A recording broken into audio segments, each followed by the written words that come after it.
Hey everybody, this is Hoang, and today we have another guest star, Tesero. Tesero, why don't you introduce yourself? Hi, I'm Tesero. I like playing this game. I typically play in a lot of tournaments, and I do at least decently well in them. I've taken second place in a number of tournaments that have been held online in various discords. I've taken first place in at least two different London Players Guild tournaments, and I'm the winner of Big Bite number 5. So Tesero, tell us, what makes you like purple, and how does it stand out from the other 5 colors in the game? What I love about purple is the breadth of plays that you can do on from turn to turn. A lot of other colors, their gameplay style is to evolve up into their big bodied win con. So they're somewhat linear, but purple has like a lot more options in terms of what you do from turn to turn. Rather than just evolving, you might like drop more bodies onto the board. You have powerful on plate effects with Chimeramon and Piedmon.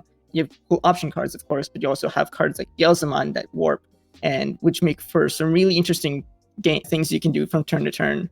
I also love their great ability to control the board using cards like Trump Sword, Vengeance effects, the aforementioned Chimera and Beelzemon. And also in general, Purple just has some of my favorite Digimon, like in terms of design. Like I love Beelzemon, I love Mastamon, Wizardmon is my favorite Digimon of all time. All that. With all of that said, can you tell us about purple's worst matchups and purple's best matchups? Okay, so for Purple's best matchup, it would definitely be Green. Green relies a lot on running over your Digimon to maintain board control, and Vengeance is just their worst nightmare. Black is also typically not a big issue for Purple. Their reboot effects allows you to hit them with Trump Sword more often, and if they aren't rebooting, then you're able to use Vengeance on those bonds. And their slower playstyle makes them more vulnerable to your removal. The worst matchup right now would probably be Red because of their large bodies with security attack +1, which Purple might not be able to keep up with, especially since they don't have restanding as much. So they're being hit by Trump Sword in security a lot less often than, say, a blue deck that might restand their Digimon during their attacks. So Tesero, can you now tell us what is your favorite part of the Digimon TCG card game? That would be the Digimon themselves. I'm just a fan of Digimon in general, and I just love seeing Digimon like come back in this way. And in the card game especially, I love all of the art, and I love seeing all the older, more obscure Digimon that had like fewer appearances before getting like having another spotlight shined on them. Now, on display, we have a 1.0 purple list made by Tesero himself. Tesero, can you tell us about the list you've made? Okay, this is a list that's similar to the one that I won London Players Guild most recent tournament with. It's a basic Beelzemon Turbo list.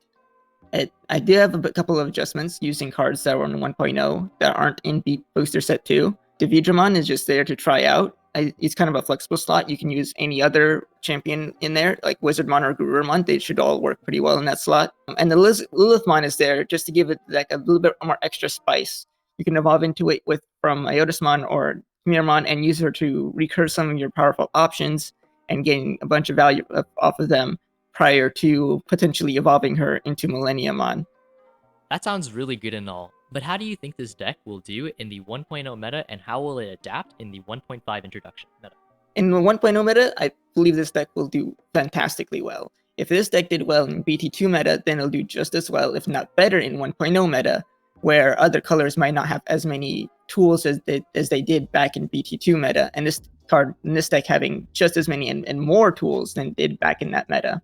When 1.5 comes out, there'll be a lot more cool things you can add to this deck, like Lady Devimon for more digging potential and more removal. And you can add Mastamon to add more tempo to the deck, and you can replace Devimon with a number of other better champions like Meramon or Black Gatomon.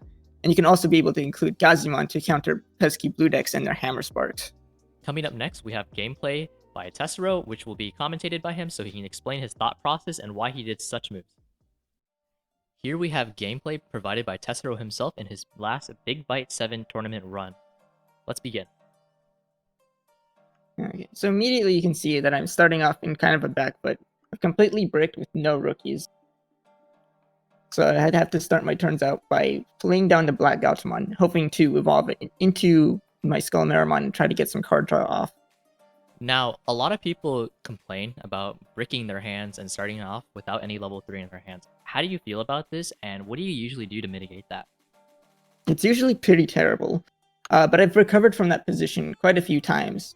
You just have to sort of like take your punches, play your smallest things, and try to recover by revolving as much as possible. Right. Purple's control options allow them to potentially make huge comebacks. Yeah, I've found that in Digimon, especially, it feels a little less bad to brick in this game compared to other games, especially once you get the evolution cycle going and you start drawing those cards. Generally, you can recover fairly well. Mm-hmm. And sometimes even your opponent works alongside you, which makes the situation not as terrible. Right. So we have the Black Gatomon that we had a hard play turn 1, and that passed over 5 to your opponent. And while it doesn't feel really well, we have the Skull Maramon at least to go into to get at least a cycle 1, right? Right. Normally, I'd like the hard cast the Skull Maramon instead because it's a much more efficient hard cast. But in this case, I'd rather have him in hand to evolve over to the Black Gatomon just for the draw. Right. And because of the way the yellow players set up their board, they're unable to lock you to 1, meaning that you can Digivolve into the Skull Maramon and still play a card, which is really, really important, especially Right. seeing as we get the taper, which enables another draw. Yes, so now I can start popping off here as I start to draw into cards and get to recover and catch up very, very quickly. In terms of board state, it's starting to look a lot more even. Why do you go for the mat here instead of going for the Tapermon?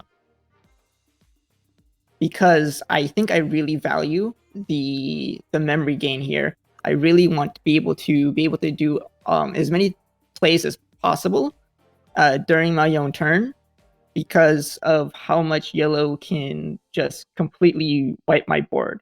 I want to be able to I want to be enable all the plays I can to uh, control his board and such. Mhm. Sometimes it's not always possible if you're being locked to one every time, especially if the opponent has a memory tamer. You want your own ASAP as well, so it's not only them getting that advantage. Yeah, so oftentimes, if you slam Memory Tamer really early, being the first one to slam it especially, it can feel bad since you're passing over 4 memory, but if you slam a Memory Tamer in retaliation to a Memory Tamer, generally it feels a lot better, since they were going to go to True. 3 regardless. True. Yep, and then he plays a second TK because he's playing Shine Greymon, and for those of you that don't know, because Shine Greymon is not in the 1.0 set, Shine Greymon deals 4,000 DP, or minus 4,000 DP to the board for every tamer you have. And so yellow wants to establish many tamers in order to create a castle of such. Right, and we have a really strong line of play. We have the Trump Sword available, and you also have a wide array of go wide options. Oh, this is a really feel bad moment for my Tapermon not to die to security and to give him another tamer on the board for free. Right. And so do you feel because your opponent gets the tamer from the security, do you feel you lose a lot of tempo this way? In a way, yes, just because I would really like to get that Tapermon draw off so it can get a variety of plays. From what I saw in my hand at that point, the Trump Sword was like the best possible play for me because I want to remove his level 5s before he can evolve them into Shine Greymon to cut that play off from them. Right. But like if I had gotten to draw with that Tapermon, there could have been another play that was possible. All right, and here we see the Shine Greymon. Yeah, that Shine early. The Shine Greymon early feels really bad right now. At this point, I see myself being really behind because of how many tamers he's been able to establish now. It's going to be pretty hard for me to make a wider board to try to push for game because it's gone far enough into the game where he has this many tamers up, and I have done this little damage and have this little board. So I think at around this time, I've decided to play a more slower control oriented game where I try to run him out of resources. Right. In this play right here, I set up Piedmon in the raising area specifically so that I can go into Millenniumon and remove his Shine Greymon. Oh, that's super smart. Yeah, because the Shine Greymon is a threat at this point because he has enough tamers to get security attack +1. So I really want that off the board. Right. Yeah, and a lot of people, when they play Piedmon, they generally hard slam it for 12 in order to revive 2. But what Tesero did is an extremely smart play, using it as a bridge into the Millenniumon, because that way you're clearing the board and establishing a lot of tempo off of that. Mm-hmm. And while seeing 2 Millenniumons in my opening hand looks kind of bad at first, but I really like Millenniumon in the yellow matchup because of how difficult it is for them to remove it and how much you can get off of removing their own things as well. Right. And for those of you that don't know, Millenniumon, if he has a Digivolution source, any Digivolution source, he will revive himself on destruction. So versus Yellow, when they pop him, he just comes back, and that's another 13k body they'll have to deal with using Shine Greymon or such. So what started as a really precarious situation has actually become a very winnable game state due to this really smart Millennium play that is soon to come up, I would assume. Mm-hmm. Yes, waiting for him to resolve his TK. Oh man, dude, TK takes up so much time. Yeah, and here's me getting more value out of Matt. I wouldn't have been at 3 otherwise, and then I wouldn't be able to leave him at 3 going into the Millennium on this turn. Do you feel that you would have lost this game if you had gone the standard purple route of going wide? Oh yeah, he has enough tamers now that I can believe that he will he will find ways to clear my board every time I try to set one up. It'll be difficult to get 5 onto the board and on any turn that he can't just shine me. Right, and in the position that you're currently in, your hand consists of double Trump Sword and Chimera, and those cards are such good control tools in order to keep your opponent down and make sure that they don't come back into the game, right? So if That's right. If the opponent goes into an ultimate or even the shine, you can just immediately wipe it off the board. That's right. It's because I see these Trump Swords in my hand, the 2 of them, that I decide that my game plan here is to see every level 5 and shine that he plays and to remove them to eventually make him run all the way out, and then from there transition into a win, or maybe just entirely time him out or make him deck out. Right, and so in the actual Digimon card game, as far as we know, because official tournament rules haven't been set, there is no timer in games. However, in this particular case, the tournament itself had a 10-minute timer for each player during their turn in order to speed things along so games weren't taking forever. So keep that in mind when you play your actual games, that strategies such as running out the timer may not be viable. But I would assume that whenever we do get official play, there will be timer rules. Maybe not 10 minutes strict, but definitely some kind of limitation. Here I'm taking my time to decide what I'm trashing from Demi Maramon's effect. It can be a pretty stressful choice sometimes. Right, and if you pop the shine here and you put your opponent to 4, if they have a really good stack setup, they can potentially go back into the shine. Are you threatened by that at all? No, because I have another trap sword to destroy the next shine. Right. That's my complete game plan right now, is to just Trump Sword and or remove every shine that he plays. So far, I've gotten rid of 2, one with the Millenniumon and one with that Trump Sword. If I can get rid of all of his shines, I set myself up to be able to win by just going aggro. Right. Yeah, so keep in mind, everyone, that you can only have 4 cards in a deck of the same kind, and so because of that, Shine Greymon being the win con of yellow, if they run out of Shine Greymons, then they can't exactly make that push. And so Tesero is grinding them out and forcing them to run out of those resources, because once the shine is depleted, then purple has complete reign of the game. So keep that in mind. Once 1.5 comes out, you can use that strategy to your advantage in order to potentially win against yellow and Shine Greymon. But as we see right here, if his opponent doesn't have a 2-cost ultimate, specifically the Siren Mon that they've demonstrated they've possessed, or a 2-cost rookie, they will immediately pass the turn over to Tesero, and that potentially leaves open for Chimera Mon or Trump Sword. Mhm.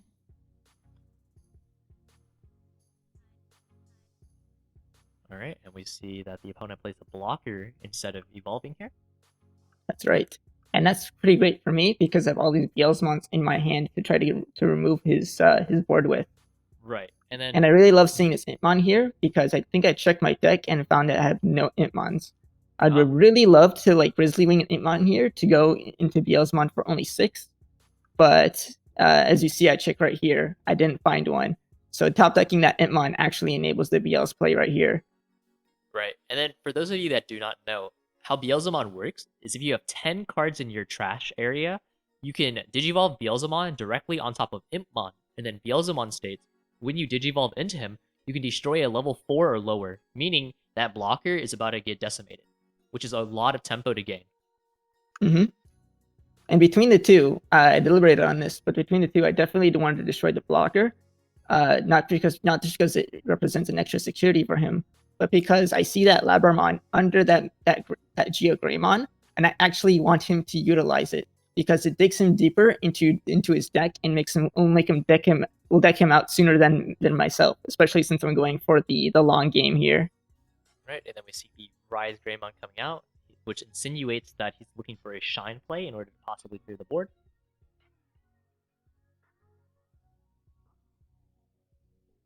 Is he, what is he, 3, 4 Shines about to come out? I think he's Yeah, this is the third Shine. Right. If he's about to play it. First one got Millennied. The second one got Trump sorted. Ah, that's right. This is where he plays Glorious Burst to try to remove the Beelzemon instead. But this is where dear old Chimeramon comes in, right? That's right. Oh man, what a good card. The card is so good for purple, especially in set 1.0. You haven't noticed that Papermon has been sitting in my raising area for a bit because no reason to pull him out if I don't plan on getting aggressive and risk losing him to like another Shine. Right, and that's guaranteed Chimeramon fodder, which is really smart actually. Yes, right. Recognizing that you're playing for deck out win con, I think is super genius, honestly. Really good play. Yeah, you don't often see deck out in this game, huh? It's not generally a valid strategy that a lot of people go for. And for those of you that do not know, how deck out works in Digimon is once you hit 0, you do not lose until your next draw phase. So even if you hit 0, you do not lose the game. And if you were to attempt to draw another card on that turn, you still would not lose the game. So keep that in mind whenever you're playing. Me keeping him at 4 security disabled him being able to get value off of Upamon there. Right. Now he's up to 5, and I generally don't, when facing yellow, especially going the long game, I generally don't ever put them below 4 security because it enables their carries. I really don't want to do. Alright, and we see the Chimeramon in hand once again. Possible Yes. Chimera play coming up? Oh yeah. And you'll see something interesting here about the way I use my Chimeramon. Let's see, you have double Beelzemon in hand, which means you have 2 valid targets to Digivolve over the Chimeramon. You're swinging the Millenniumon, I would swing the Millenniumon down. Yep. Yes. Knock him down to 4 again because you just recovered. And here I play the Chimeramon, and I have an option between sacrificing my other Chimeramon and keeping my Millenniumon, or sacrificing my Millenniumon. And in this case, I actually sacrificed the Millenniumon. Not only because it's rested and it's vulnerable to being attacked over by the opponent, but also this comes up later, pretty soon. But actually having 2 Chimeramon here means that if I lose one of them, I have the other one available for the Beelzemon evolution. Right. The Millenniumon used its used up its usefulness, right? Because it already got the effect off, it got the revive off, and so it's essentially a dead end. These Chimeramons are potentially Beelzemon evolutions, and also, if he still has it, it's a Millenniumon in the future. That's true. Yes. I don't think I have any more Millenniumon plays here because I discarded one earlier, and this is my only other Millenniumon in my deck. Man, I'm watching this game for the first time. This is like super big brain. You big brain the hell out of this game. So there's another Sirenmon from him, which is another avenue for him to go into Shine. Right. So I value removing these as much as I remove Shine, because if I remove all of his level 5s, then he has no way to use Shine. So which means those would be dead cards in his hand. So removing all of his level 5s is basically equal to removing all of his Shines. Yeah, that's really smart. Keeping him down, preventing him from getting to the point where he can shine you back again, I think is really, really good. I think at this point, I just go into the Vilemon, because if he does shine me, I have the Trump Sword ready, because like I said before, my win condition here is destroy all Shines. Right. Yeah, so keep in mind, Shine Greymon is a 4 cost, again, once we get into 1.5. Because of that, if he went into the Shine here, he would end up passing the turn. Yes, but he goes into Kentarasmon, which is really interesting. But yeah, we will see Kentorasmon in set 1.0, and for those of you that do not know, Kentorasmon states, when you Digivolve into this, target 5 Digimon, up to 5 Digimon, and -1 security from each of them, and whenever Kentorasmon is destroyed, minus 11,000 away from 1 Digimon of your choice. And so he's really good at revenge killing other level 6 Digimon. Mm-hmm. And this is where you see the fact that I have 2 Chimeramons come hugely into play. Here I'm deciding whether or not I block or not, because I'm starting to get really low on security, and I decide to go for it because of the fact that filling my graveyard with Vilemons enables a future Piedmon play, potentially, to help me stall out even harder. And so which is also another reason why I'm blocking here, to try to keep my security higher.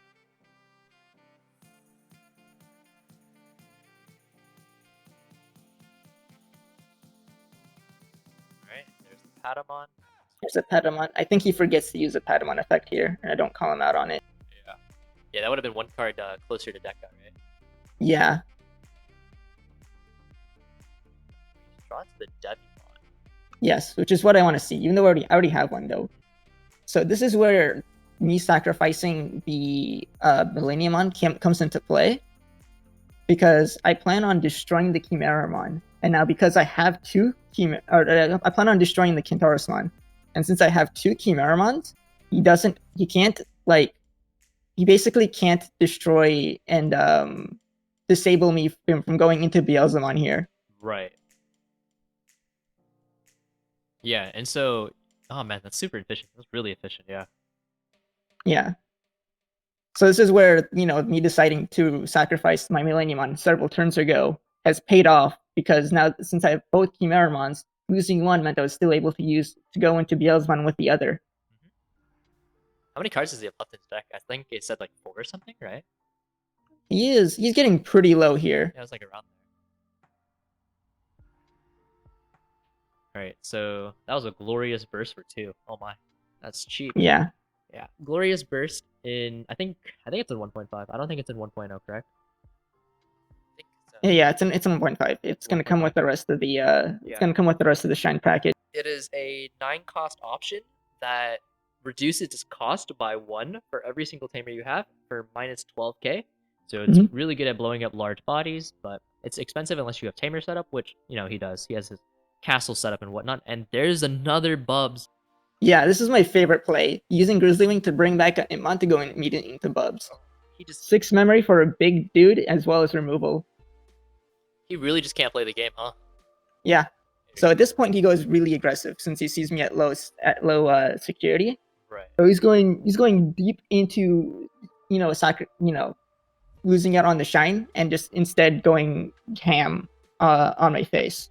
Right, but you have the Vilemon, you have the Chimeramon, you have a lot of options to go about here. Yes. That's really scary.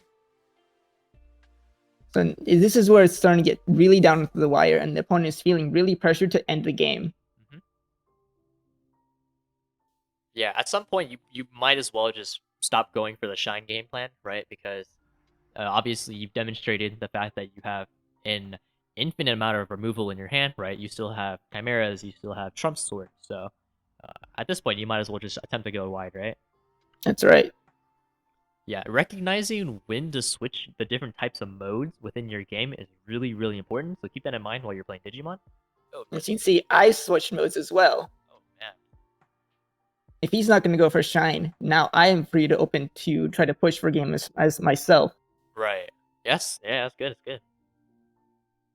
He's currently at 4, so you do not have lethal. Oh, Then the clutch, JK. then the clutch Black Gatomon shows up. Yep, and if he doesn't have a blocker or remove one of these bodies, that's his game. Mm-hmm. And he's starting to get really low on time here too. Right. He's feeling really pressured now to find an answer to the situation. So he puts on the blockers, which saves him from dying this turn at the very least. But he's very much in the back foot here. Right. There's the buffs. Yep. So I start swinging here because I feel like this is the opportunity. This is the time to start going in. Right, and so keep in mind, guys, once the yellow player is at 3, cards like Kari start to proc, and so he will gain an additional memory on his turn, so he will go to a minimum of 4 now. Mm-hmm. So keep that in mind when you're playing into yellow. Is Kari in 1.0? I don't recall.